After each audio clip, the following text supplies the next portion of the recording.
Bonjour à tous, très heureux de vous retrouver pour votre super top 5 du jour, direction l'hippodrome de Chantilly ce mardi 1er octobre. Au programme, le prix de la Chambre du Duc, un handicap pour chevaux entiers, hongres et juments de 4 ans et plus qui va se jouer sur les 1900 mètres de la piste en sable fibré. À noter un nom partant d'un minute avec le numéro 10, My Fancy. Mais avant de vous délivrer mon pronostic, n'oubliez pas qu'actuellement, pour toute ouverture de compte sur Unibet, vous pouvez bénéficier jusqu'à 200 € de bonus hippique et 50 € de free bet sport. N'hésitez pas également à vous abonner à notre chaîne sur laquelle vous pouvez me retrouver tous les jours au travers de mon super top 5.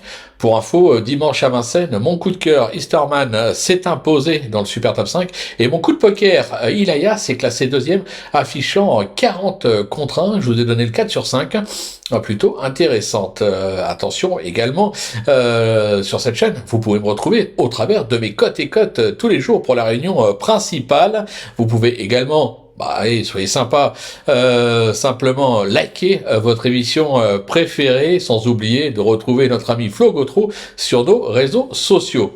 Allez, sans plus attendre, je vous délivre mon pronostic et restez bien avec moi jusqu'à la fin de l'émission pour connaître mes impasses. En tête, ce sera le numéro 3, Wild Panisi, le numéro 7, Devil in the Sky, le 2, Love is God, le numéro 6, Allure, le numéro 9, Central Park West et le numéro 15, Népalais. On passe sur l'analyse de cette course avec donc ma pépite, le numéro 3, Wild Panisi. Bon, quatrième dernièrement à ce niveau à Longchamp, cette protégée d'Henri-Alex Pantal avait montré quelques moyens durant la saison 2023. Ce serait une première sur la surface pour elle, mais je me dis que la première peut être la bonne. Ce sera pas le cheval de tout le monde, mais moi je me dis que c'est une possible révélation. Mon coup de cœur, le 7, Devil in the Sky, qui a débuté sa carrière en s'offrant 3 podiums sur le parcours du jour. Il a ensuite quelque peu déçu, mais sa récente 4e place à ce niveau à Longchamp parle pour lui. Monté en confiance par Maxime Guyon, toujours en lutte pour la cravache d'or et correctement traité au poids, il aura ses preneurs. Pour mon bruit d'écurie, ce sera le numéro 2, Love is Gold, vient de courir en progrès avec une 3e place sur l'hippodrome de Châteaubriand.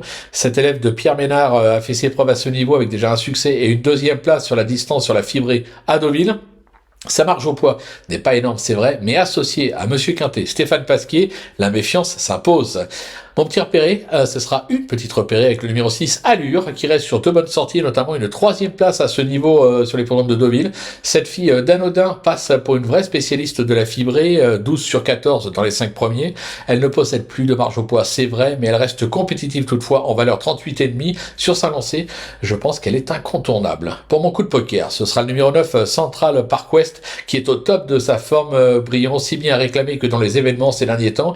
Il excelle sur cette surface et fait bien la distance, compétitif à cette valeur. Il a encore son mot à dire. Et ma petite trouvaille, ça sera le numéro 15, Népalais, qui n'a vraiment pas répondu présent aux attentes de son entourage cette année avec comme meilleur classement une 3e place à Chantilly. À la mi-juin, tout le reste, c'est des échecs. Maintenant, attention, se protéger a déjà prouvé sa valeur à ce niveau, se plaît sur la fibrée et surtout idéalement engagé en 35,5 de valeur associé au redoutable Christiane Desmureaux pour l'occasion. Une réhabilitation de sa part est tout à fait envisageable. Du côté de mes impasses, ce sera le numéro 8, Empathique, qui aurait été plus à son affaire, à mon sens, sur une distance plus courte. Je vais également laisser de côté le numéro 12, Rakeb, qui semble avoir montré ses limites à ce niveau dernièrement. Voilà, tout est dit, ou presque. Maintenant, c'est à vous de jouer, sans oublier que sur Unibet, bien sûr, on peut jouer en fractionné. Alors, bon jeu à tous, et on se donne rendez-vous dès demain pour un nouveau Super Top 5, direction le trot avec l'hippodrome de Melay du Maine.